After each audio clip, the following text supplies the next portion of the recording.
Hi, my name is Garrett Christopher, and this is my YouTube channel, Garrett's Take. I've got two more of these channels. There's Garrett's Sports Take and Garrett's Movie Take. Those are a little more light, right? The Movie Take, I'm talking about movies that I love, and I'm trying to convince you why you should check them out or love them also. The Garrett Sports Take, I'm talking about things right now. It's mostly football. I've chosen my picks for the NFL division leaders for 2021, and then also put in this last channel, a rant, I call them, Super Bowl fantasy matchups. If a particular team were to go to the Super Bowl, even someone like the Jets, who would you want to see them pit up against? So I'm just talking about stuff like that. This channel was intended initially to be a little more lighthearted, but I've jumped into a topic that, well, no, I haven't jumped in. I have barely dipped my toe into the waters of this particular topic, homelessness. And I want to share something with you this week. I want to just kind of bare my soul a little bit about something, because I told you I'd bring you along for the ride. And I want to share with you the fact that for the last 10 days, the car has been turned off. The ride has stopped entirely. I want to share with you why, give you my excuses, but then also my past history with things like this. Please visit GaretChristopher.com. You'll find out more about me. I'm a self-published author. I've got a couple of audiobooks out there on Audible. I'm going to be releasing in the next 6 weeks or so, maybe 2 months, the first part of a sci-fi series called The Takeover. I'm also going to be releasing an audiobook with that one too. Very excited about it. If you hear any noises in the background, it's my dog Odie. Odie decided to come in here with me, and he won't be quiet, but it's okay. He's part of the family, so there you have it. Okay, so homelessness. So 10 days ago, and actually 2 weeks ago, I was invited to go to a meeting, a town hall meeting in my city to talk and to hear about, to hear about what my city is doing about the homeless.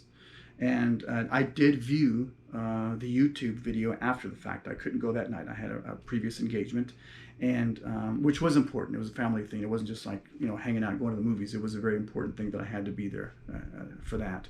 So I did watch it the next day on the YouTube and learned a lot, and was very impressed with what my city is doing about the homeless, and how they have jumped in. Right, this team of persons has jumped in, and I want to get involved in that. But here's what's happened since then. I've done nothing. I haven't given a dime to anyone on the side of the road. I've not contacted anyone at the city and talked about, hey, I really enjoyed this. Can you tell me more about this? I have not inquired about, hey, when do people go out to visit with the homeless? And they're always like assisted by, official personnel, be it sheriffs or police officers, what have you. So it's safe in that regard. But just to find out, to talk to them, invite them, and to get to know certain people. I've not looked into that. I've done nothing. Now, here's my initial defense. No, it's not that I'm lazy, which I am sometimes, but my initial defense is I've had something personal going on that's pretty much enveloped my life. But there's always something, isn't there? And with me, that's the case. I'll kind of get into something, want to get involved in something. Maybe I do it once, 2 times, soup kitchen type of thing, or feeding the homeless, or whatever the case may be, right? And the closest I get to really doing anything is taking stuff down to the Salvation Army or the Goodwill, right? Things that I don't need or want anymore. And I want to clean out my garage, which I just did in the last 6 to 8 weeks. And so what did I do? I took 3 or 4 trips. I have right now, my wife's vehicle is filled with stuff from our garage. I got to take it down to the Goodwill. That's the closest I've come to doing anything at all for anyone. So why am I saying this to you? Because I told you that I would kind of lay it all out. I'd share with you what I learned. I'd share with you each step and things that I'm kind of struggling with.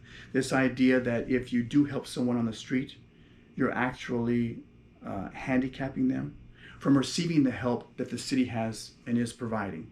I'm not sure about that yet, right? Because I haven't jumped into it. I haven't spoken to anyone, and that rock bottom for a homeless person is not the same as rock bottom for someone like myself when you're sleeping outside and have no food to eat, right? I don't want to go hungry, and the person who's going hungry, I want to help them. But the idea here is that do not help them, do not give them clothing, do not give them food, let them hit their rock bottom so they can then be forced into receiving the help the city is providing. And the city is providing help. I see that. They are doing that. But again, I've just barely dipped, not even my big toe, maybe my pinky toe into the water on this, right? And I've stopped. I pulled back out and I went back inside the house. That's where I am currently. Not that I'm not going to jump back in.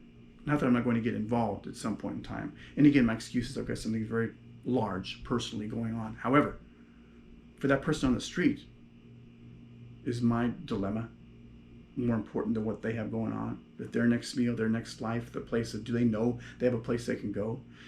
Has someone built the trust? I am a unique individual. You are a unique individual. There are people that you can reach that I can never reach. I told my brother-in-law that a long time ago. There are people that he can reach in different areas of life that I could never reach because of his background, because of his approach, because of his personality. People are just different. There's someone on the streets in my city that only I can reach. I need to take that approach. Maybe there's two people. So I need to get out there, but I'm not. So I'm really laying it out there because I'm not the only one, right? That's not doing anything, that hasn't intended on doing something, but then life gets in the way, my own personal life, and so I decide not to do anything. That's where I am right now. I have nothing new to report, except for the fact that right now it's at a standstill. I will try this week to get involved and to ask some questions, to call so-and-so, and just to kind of like, okay, what can I do next, right? I'm going to try and do that. Or I'm going to make excuses why I'm not going to do that. You'll find out. I will share that with you. I will get in there. I promise that. I will get to a point. Odie, please stop. I will get in there at some point in time and dig in. And what's holding me back? What's stopping me from doing it? Is it time? Yeah, I work a job that's like 55 hours a week. I do these things that take a little bit of that time out of my life. But how long would it take to meet up? Do I even know the nights that they meet up? Do I even know the nights that they meet up and go and walk, the streets of my city? No, I don't. I got to find that out. So you know what? Right here on this channel, I'm going to commit to this week. I'm going to find out that schedule. I can at least do that, right? My name is Garet Christopher, and I'm just being honest with you, right? Please visit my website, garetchristopher.com. And I also have a weekly podcast. Bless you, Odie. I also have a weekly podcast available both on SoundCloud and Spotify, so please check those out. And I'm kind of intertwining this with my podcast right now, talking about that. I'll probably do the same thing on there and kind of pour my heart out a little bit about this. But in any case, thanks so much for checking in. Take care. Have a great day. GoPro, stop recording.